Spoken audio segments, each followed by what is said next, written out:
The main couple came to the orphanage to choose a child to adopt.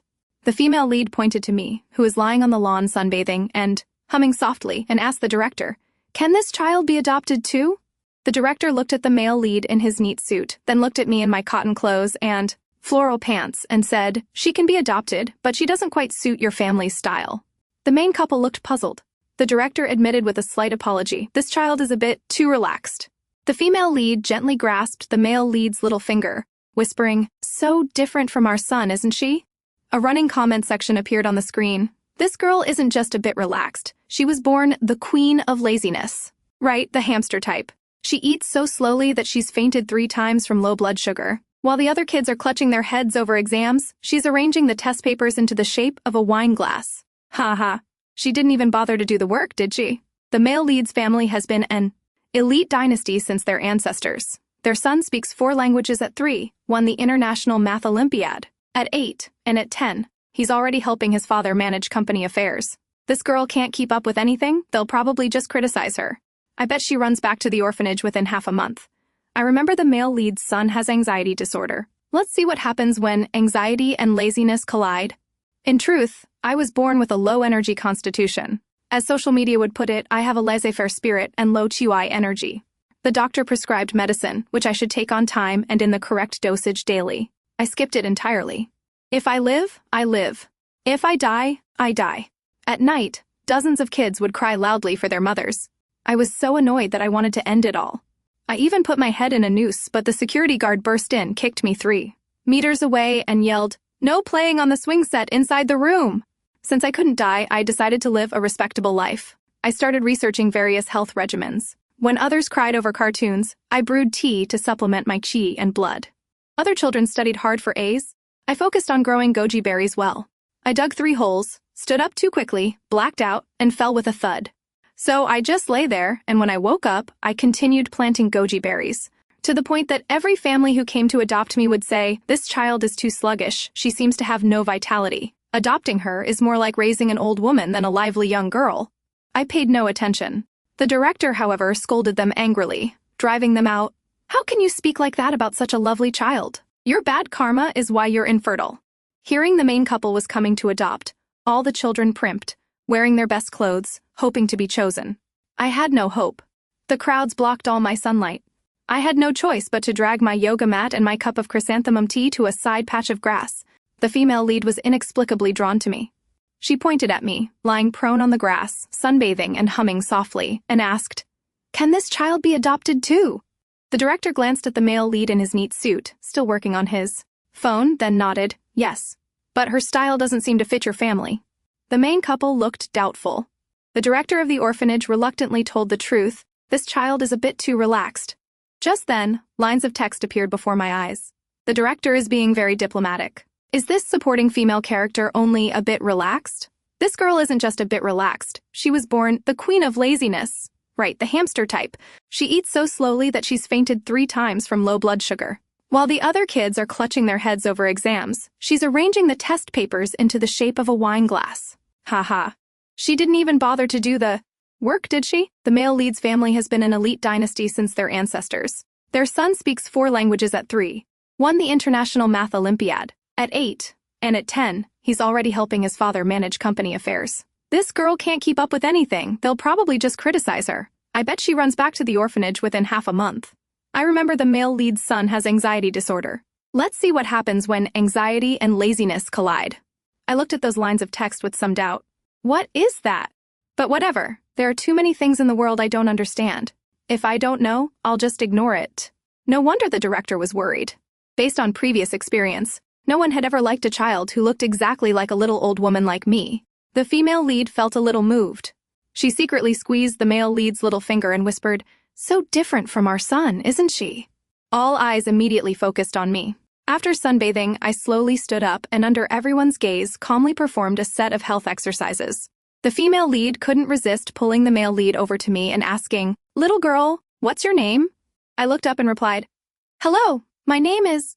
The main couple's eyes lit up, waiting. They waited and waited, but didn't hear me continue because my speaking speed was only 0.3 times that of a normal person. The director finally had to intervene. "Her name is Amy, she's 8. years old this year, and she has been cultivating for 6 years. I nodded, complimenting the director. Just as I was about to open my mouth to add something, the director immediately supplemented, "Oh, you can also call her spiritual name Hazel." I gave the director another thumbs up. The female lead squeezed the male lead's little finger harder and said, "She's so cute, I like her." I didn't expect her to be a little nun, too. They then asked if I wanted to go home with them. The director kept giving me meaningful glances. I ignored them. For me, everywhere is the same. However, there are too many children here, and the noise gives me a headache and affects my cultivation. Thinking this, I immediately nodded in agreement. Before leaving, I gave all the vegetables. I grew to the director, not forgetting to add, "They're all organic." The director gave me a look of "just go, you'll be back soon anyway" as I got into the car. On the way home, male lead's, now my dad's, phone rang continuously. Sometimes Dad frowned at financial reports, sometimes he sent emails, and sometimes he called to scold his secretary. Just watching made me tired. Then Dad turned and kissed Mom, the female lead, and said, "Sweetheart, I have important work to deal with later, and then I have to go to France on business, and then there's a commission project in the north. I can't be home to celebrate with you and our daughter this time, but I'll make it up to you next time, okay? This time, I must absolutely crush that villain. I will take back everything I lost." After talking to Mom, Dad turned to pat my head and instructed, "Be good, stay home with Mom." Mom didn't say anything, but the joy in her eyes gradually turned to disappointment. It was clear this wasn't the first time Dad had broken a promise. I silently sighed. Isn't today the weekend? He truly is a work maniac. Arriving home, I carried my small bag on my back and looked at the huge villa before me. It was so quiet and empty that a single shout echoed 3 times. I thought to myself, this looks quite suitable for me. I must have come to the right place this time. During dinner, Mom scooped food for me while praising, "My little piglet is so good. She knows how to chew slowly and thoroughly at such a young age. It's good for her stomach. My little piglet truly has her own perspective on life. I need to learn from you." I felt a little embarrassed hearing this. I thought I should butter up Mom to leave a good impression. I switched from taking just 1 enoki mushroom to 3. Mom then said, "My little piglet, you don't have to force yourself. Just follow your own pace." No one had ever said this to me before. Before, everyone around me either didn't understand or rushed me. They even gave me a saying, "The slow turtle eats slowly and snores loudly. Everything she does is slow." I never made friends with those who didn't understand me. So I was always alone, only doing things that made me comfortable. Protecting my energy and personal magnetic field is the most important thing. Mom's words made me feel warm for the first time, as if I had met someone who didn't reject me. To show my gratitude, I nodded, taking a whopping 4 enoki mushrooms this time. But I could still sense a hint of regret in Mom's voice. I suddenly felt something was wrong. The dining table is so large, why are there only 2 of us? I looked up doubtfully. I remember the comment screen said my brother seemed to be in competition mode all the time. So he's busy every day and never eats? After eating, I took the elevator to the 2nd floor. Rounding the corner, I peeked through the crack in the door and saw a young man sitting at a desk. That must be my brother. He was hunched over his books, writing furiously while biting his lip, constantly tearing at his hair, looking agitated. Next to him was a tray of food Mom had brought up. The mountain of food was cold and untouched. The comment screen lit up again. The hamster-type supporting female character is probably about to be disillusioned, seeing the genius and hardworking young male lead. Right, they're only 2 years apart, but one has already self-studied through high school and the other struggles with basic phonics. This kind of all-rounder brother probably prefers a family member who can accompany him.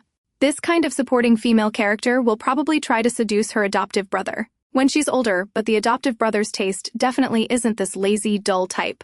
She's calm now, but when she realizes the huge gap, she'll probably feel inferior and run back to the orphanage. I felt doubtful. What are they saying? I don't understand any of it. Suddenly, I fell with a thud, collapsing right in front of the door. Don't worry, I was just a little dizzy after eating. The fall pushed the door wide open. Inside, my brother still didn't lift his head, his voice annoyed. "Mom, I told you not to bother me." He waited but received no reply, only hearing the faint broken sound of breathing at the door. My brother turned his head, glanced once, and saw me sprawled out like a small animal by the entrance. He merely frowned slightly, then returned to his work. His eyes were glued to the test paper, his eyebrows tightly furrowed. His hand unconsciously picked at his fingernails until they were almost completely peeled back, leaving only a thin line. Comments flooded the screen. "It's happening. The brother's anxiety has flared up again, hasn't it? I think the supporting female character should run right now. An anxiety attack can be terrifying. He might accidentally hurt someone in a panic. What kind of worldview do those guys up there have? Isn't a severe anxiety attack when a person needs family the most? And they tell the supporting female character to run? Don't overthink it. Look at the supporting female character. She's been indifferent since childhood. She never cares about things that don't concern her. Does she look like the type of person who would pay attention to others? Only the future female lead, the one who truly understands the brother, will be able to heal him. I was again confused by those remarks. What is anxiety? Why be anxious? I don't get it. For me, surviving death, a planet crashing into Earth, the destruction of the universe. None of it is a big deal. I slid right up to my brother. A comment flew past. Where did this little old woman come from, trying to seduce the good boy? Because my brother was anxious, he didn't notice me at all. He hugged his arm tightly, his whole body shaking, sweat dripping from his chin onto my forehead. I didn't know how to divert his attention, so I reached out and clung to his pants leg. My brother tried to kick his leg to push me away, but strongly hit the chair leg with a thud. It looked painful. I was about to rub his leg, but my brother kicked again. I thought for a moment and decided to ramble on about my ridiculous past. When I was little, I didn't like drinking milk and slept all the time. The nanny almost thought I died, but luckily, right after that, I let out a string of pfft sounds. I suspect that's why I was abandoned. Maybe my parents thought I died, haha. Because I talk at 0.3 times the normal speed, my words naturally had a strange comedic effect. I glanced at him. My brother didn't seem quite as anxious anymore. I deliberately didn't stop. You always come first in exams. I'm also first, but counting from the bottom. See, we truly are people from the same family who don't enter the same door. But I always come first, counting from the top, in acting class because I always play the role of a block of wood. This is called every leaf has its specialty. Haha. My brother finally glanced at me, spitting out 2 words. Childish. Hehe. My brother's attention finally shifted from the source of his anxiety. Music can soothe the soul. So I took out my erhu from my small bag. I closed my eyes, imagining myself sitting on a mountaintop, overlooking all beings by a flowing stream, my heart as calm as still water. My music, like my speech, was 0.3 times the normal speed. After just 3 notes, my brother immediately stopped shaking. I truly do have a good point. I smiled and said, see, I can heal others. My brother looked down at me, confused. What are you playing? I replied, oh, I'm imitating those people at funerals. They play like this. I thought it sounded really good. I used to sit in front of the orphanage gate every day with my erhu, waiting for them to pass by. Before I could finish, my brother reached out to correct a few wrong notes, then hugged himself, preparing to shake again. The comments went wild. Oh my god, what is the supporting female character playing? Does it even sound like notes? Why is it familiar? I forgot where I heard it. Isn't that funeral music? Don't say it. Listening to her play for a while does have a kind of magic that calms people down. Magic that makes people wither, maybe. Why is this supporting female character kind of adorable? After I finished playing a short piece, the room was quiet. My brother was breathing evenly, curled up and asleep like a baby chick, occasionally smacking his lips and drooling a little. From this angle, my brother is really handsome. I quietly pulled myself away from him. Carelessly, I bumped my elbow into my brother's leg. He jolted awake, pinching his own hand. His face was full of regret. That's weird. I fell asleep again. I asked, who are you talking to?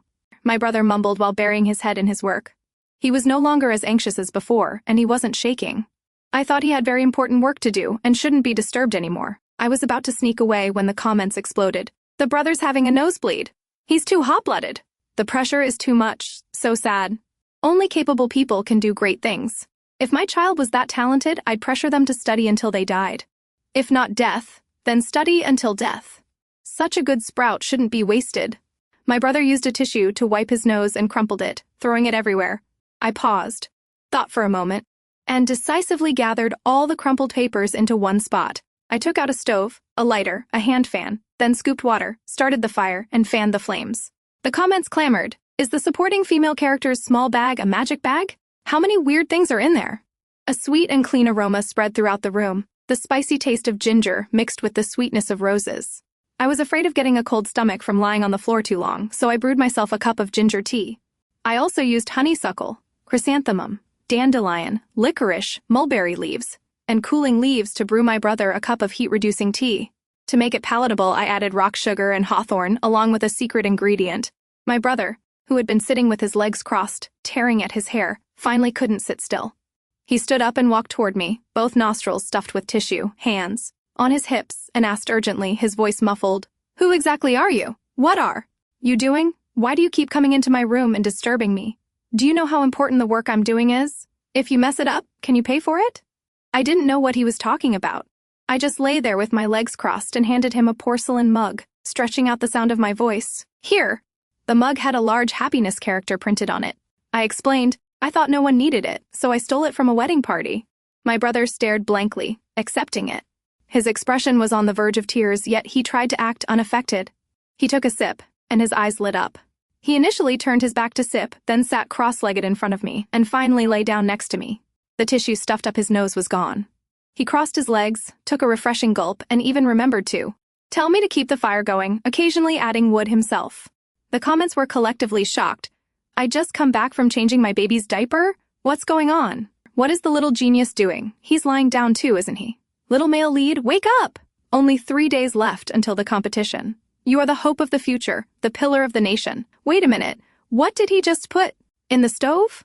Was that the test paper? Did he burn it all? Don't let the sky collapse like that. I'm a fan of your career. I suspect there's marijuana in there. The brother's eyes are glazed over, ha, like a puppy feeding on milk, his soft, furry ears trembling, everything else forgotten. Is the tea that good? Can I have a sip? I had been busy for half a day, and my naturally low energy meant I was now exhausted. I slowly dragged myself downstairs. Mom was sitting on the sofa watching a movie. The plot was so moving that she was sobbing hysterically. I originally intended to quietly slip by and find a quiet corner to curl up in. Back then, whenever I was too tired and wanted to sleep at the orphanage, I would definitely be scolded as an old woman, a lazy slug, or a hamster. The other children would shun and mock me. While I slept, they'd draw wrinkles and pig faces on me, some even stuffing an onion up my nose. So I was often sleep-deprived, groggy the next day, stuck in a vicious cycle. But to me, they weren't important. They weren't worth my anger or making myself miserable. I just didn't want Mom to think I was lazy too. Mom was one of the few people in this world who didn't dislike me and was willing to adopt me. But I was truly too sleepy. I couldn't bear it anymore. Passing by Mom, the last of my strength drained away, and I fell right into her lap. Okay, I admit I had a tiny little desire to be spoiled. I struggled to utter a quiet sorry, Mom, but Mom's embrace was warm, soft, and smelled nice. Though I often acted maturely and had old-fashioned habits, I was still just a child. Although I was used to regulating my own emotions, I still needed to be loved. I also wanted to be hugged and comforted by my parents. I wanted to be able to sleep in my mother's arms when I was tired. Just this once, okay? If Mom scolded me, then she scolded me. But Mom laughed softly and said gently, "Oh dear, my baby, what are you sorry for? This is your home. Do you need to apologize for sleeping in Mom's arms? Let's change your sleeping position to make you more comfortable." My eyes welled up. I rubbed my head into her chest and drifted off to sleep. This was the most peaceful and sound sleep I'd ever had. I don't know how long passed before my brother rushed downstairs and hugged me tightly. Mom pushed his hand away and said, "What are you doing, Farley? Your sister is sleeping. Let her rest peacefully. Don't disturb her." But he didn't listen. He even gave me a loud kiss on the face. My face was red from the kiss and smelled a little unpleasant. My brother said, "Little sister, where did you come from? What's your name? You truly are my lucky star." I rubbed my messy, just-woken-up hair, full of question marks, and stared blankly at him. Mom covered her mouth, chuckling. "Farley, I called you down so many times to meet your sister, but you wouldn't. Now you know. Amy is 8 years old, 2 years younger than you. Don't lock yourself in your room anymore. You need to spend time with your sister, okay?" My brother looked at me. His eyes were sparkling, nodding repeatedly. Then he carefully pulled a piece of scratch paper from behind his back and showed it to Mom and me, saying, "Thanks to my sister, I solved it."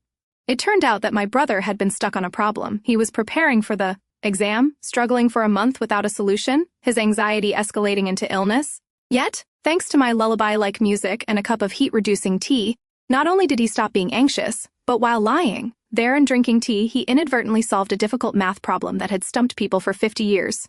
Of course, it was also thanks to his existing talent. As for the supporting female character like me, with my sluggish personality, what else can I do besides health regimen and lying down? He will only truly overcome his anxiety when he meets the excellent female lead and fights alongside her. My brother seemed to be showing the result of his efforts to someone else for the first time. He nervously twirled his fingers, both excited and tense. After hearing the whole story, Mom kissed both me and my brother and praised us warmly. I suddenly noticed he was hiding another piece of paper behind his back, his hand tightly covering it, unwilling to show it. I quickly snatched it. It was a clumsy drawing, and I immediately recognized that it was me, lying down and playing the erhu. This was the first time someone had drawn my portrait. Although the pose was a bit unflattering, my brother lowered his head, not daring to look at me, a mixture of fear and anticipation on his face. I immediately lunged forward, hugged him, and gave him a loud kiss on the cheek, saying, "So I'm this cute? Thank you, I love it. I love everything you do." I tried to speak faster, but every word still dragged out. Mom and brother both listened attentively to everything I said. Unlike others, they showed no sign of annoyance. My brother's tense brow slowly relaxed, and his entire being brightened. A comment expressed astonishment. "Holy cow, what is that drawing? It's hideously ugly, but the supporting female character is praising it?" I secretly thought, so he also has something he's not good at. How funny. He's 10 years old, yet his drawing is worse than a 2- or 3-year-old's. The comments buzzed with discussion. Someone is being too much. They initially scolded the supporting female character, and now they're criticizing the brother. If you're so competitive, why don't you work hard yourself instead of trying to control other people's children? The supporting female character hasn't done anything wrong. Everyone has the right to choose their own way of life. Seeing her cross her legs, drink tea, and listen to music every day, I actually find it relaxing. I like this kind of live honestly child. Do you all remember the brother's anxiety disorder? Because mom had postpartum depression and dad had to take care of her, the brother was sent to live with his grandparents when he was young. The grandparents were overly strict. The brother wasn't allowed to play or do anything he wanted. When he was little, he loved to draw, but his grandmother tore up his family portrait and threw it in the trash, then scolded him harshly. Since then, the brother hasn't dared to touch a brush again, and his drawing skills stopped there. The brother didn't grow up in an environment of love and tolerance. His eyes were only filled with awards and achievements. It was because he was so afraid of not meeting expectations that his anxiety worsened. By the time mom wanted to make up for it, it was too late. Stop it. Isn't the sister good enough? The sister has already healed the brother. I feel bad for the female lead. She probably won't have a role to play now. During the days I spent with my brother and mother, we gradually influenced each other. Thanks to the family's love and support, I felt my energy levels increase compared to before. I even ordered a whole bunch of green bananas online and hung them all over my brother's room. He tilted his head, looking at me with confusion. I hung up a small wooden sign that read, "Reject anxiety," and said, "Brother, you can only eat the bananas when they turn yellow, okay?" My brother understood and nodded slightly. I don't know if it was because of me, but he hasn't had an anxiety attack recently. I asked mom for a small piece of land. Typically, the three of us would plant vegetables in the garden together. Sometimes I would fall asleep on the ground.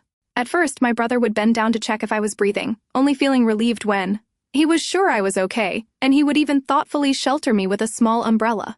Later, when we got too tired from digging, the three of us would just lie side by side, with our arms and legs spread wide, forming the shape of the character for Big.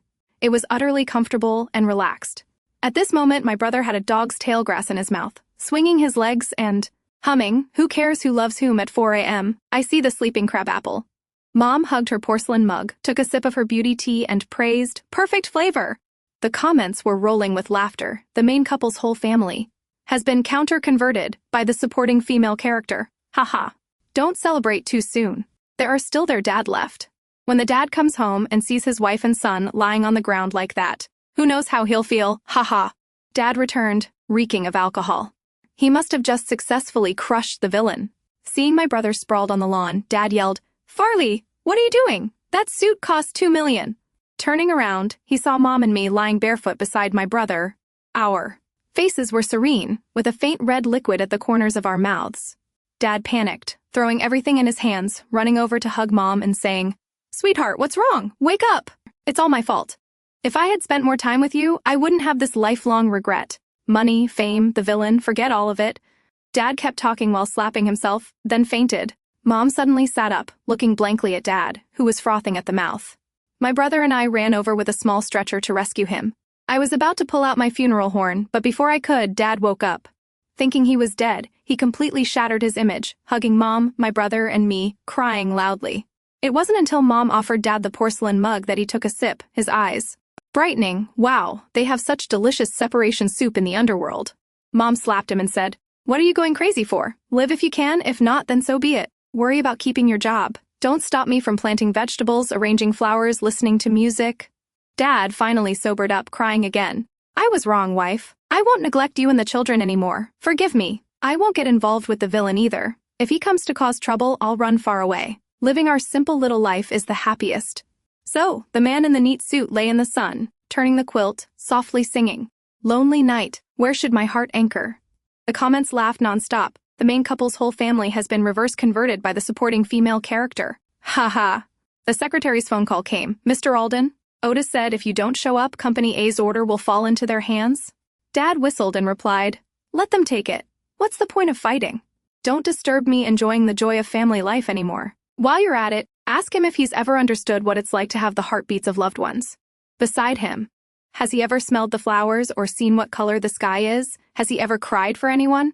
Is there anyone in this world who loves him enough to willingly die for him? Is there? If not, don't compete with me. He's already lost. With that, Dad threw his phone straight into the pool. 1 week later, the villain Otis publicly announced at a press conference that he was suffering from depression and decided to become a monk. The reason was that his competitor suddenly withdrew and also threw out 4 soul-searching questions that made his life meaningless. At this point, he had lost his ability to organize his words. As for us, we thought about it and decided to add another family member. A dog, and definitely an adopted one instead of a bought one. It just so happened that my grandfather's unit had a few retired police dogs. Everyone else was adopted, leaving only one dog named Max. Max was honorably discharged early due to a back leg injury. When he found out, he went on a hunger strike for a week, refusing to eat or drink. We brought Max home. He only glanced briefly at the new environment before resting his chin on the floor. He didn't eat, didn't drink, didn't respond to calls, and didn't react to petting or teasing. His eyes were full of despair, as if he had cut himself off from the world, waiting to die. I patiently stroked his head like an adult and said, "You've successfully completed all your missions and helped so many people. You're a great dog. Now, your reward is to live for yourself and do what you like. You can eat when you want, play when you want, roll around when you want, and climb trees if you want to." In truth, life has no inherent meaning. Things like money, status, and fame are just excuses people use to comfort themselves in a meaningless life, to feel less like they're wasting time. Life just needs to be experienced. My brother and I kept Max company. On rainy days, we'd take him splashing in puddles. On sunny days, we'd hunt for things in the garden. On cloudy days, we'd help the shepherd herd sheep. The comments sighed with emotion. The 2 little demons are finally messing with the old dog. A month later, Max, displaying his white teeth, was rolling in the mud in front of a roast duck shop, staring intently, his drool covering the ground. My brother and I couldn't pull him away no matter how hard we tried. He also ran off with a dozen female dogs, spreading his genes throughout the area. Every day, he woke up late in the morning and pondered where to start tearing up the house today. The family's life became so peacefully happy that the plot couldn't continue. Due to some unforeseen circumstances, I was kidnapped. It wasn't really a kidnapping. There were no ropes or injuries on my body. Instead, when I woke up, I was lying in a princess room covered in pink balloons. The bed was soft and fragrant, the walls plastered with cute pictures. When I opened my eyes, I was surrounded by stuffed animals. A beautiful lady ran over and hugged me tightly. Her scent was similar to Mom's. She said, "Daughter, you're finally awake. I've been waiting for you for so long." Don't just take my word for it. Even the comments were confused. Wait, isn't this the villain's wife? According to the original plot, the supporting female character couldn't integrate into the male lead's family and was sent back to the orphanage, then adopted by the villain's family, where she turned evil and grew up to take revenge on the main couple. So the script has been twisted toward righteousness. The strange lady gently pinched my cheek, then pretended to calmly stand up and say, "You're hungry, aren't you? Let Mom get you some food." At the door, she whispered softly, "Oh yeah, I finally got to pinch the soft little baby. So cute, my heart is melting." At the same time, the male lead and his family, who were away on a fishing trip, discovered their sister was missing. The whole family was panicked, using every connection they had but couldn't find any trace until the villain appeared before them and said, "Alden, we finally meet again." The male lead clenched his fist and asked, "Where did you hide my precious daughter? Hand the girl over and I can let you off." Farley also cried out, "Give my sister back. Give her back, you bad guy." Otis raised an eyebrow and said, "I have no interest in that little old woman." The male lead clenched his hand tighter and asked, "Then what are you interested in?" Otis flinched as if pricked by a needle, his face changing color. "I just want to know why you suddenly stopped competing with me.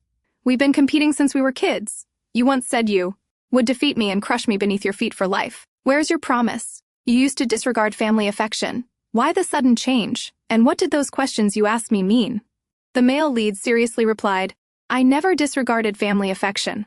Before, I worked so hard to give my family a better life, to protect them. It's only now that I understand what they truly need is not money or fame, but love and companionship. As for those questions, just consider them a joke." The villain completely collapsed. Then what is the meaning of my life? The male lead didn't say anything more and rushed to find his daughter. Walking past Otis, who was sitting on the ground, he placed a hand on his shoulder and said, "Go home. Only family will always wait for you." These days, the strange lady's eyes sparkled at me every day. She brushed my hair, took me to the supermarket, bought me delicious food and pretty dresses. She was very kind to me, and her arms were warm, but I still missed Mom, brother, Max, and Dad. I timidly whispered, "Auntie, I miss home. Can you take me home?" The auntie said gently, "You miss home? Mom will take you right back." Then I returned to the auntie's house again. I wanted to say this isn't my home, but I realized I couldn't communicate with the auntie. She seemed to be in a daze. Suddenly, a strange mechanical voice sounded from somewhere due to the host's violation of the transliterary agreement. The system has decided to prematurely terminate this transliterary experience. Please prepare to leave, host. Two cold, emotionless figures in black appeared, grabbing the auntie and pulling her out. I looked at the auntie and said in my childlike voice, "Auntie, goodbye." The auntie struggled, laughing and shouting, "I paid money for this. I haven't finished playing yet. Daughter, ah!" Then she and the two figures in black disappeared. When my parents found me, I was sitting on the steps crying. A large, wet, sticky tongue licked my face. I looked up. It was Max. Woof, woof. We hugged each other tightly. From now on, no one could separate us again. One day, still a peaceful day like any other, I was creating some relaxing sounds for the whole family. The four of them lay beside me, holding hands. I took my upgraded tools from my small bag, wooden striking mallets, a peacock, feather, bells, a soft feather ear pick, a horn comb, and a water globe. I whispered in their ears, "Is everyone ready? You're about to enter the deepest sleep."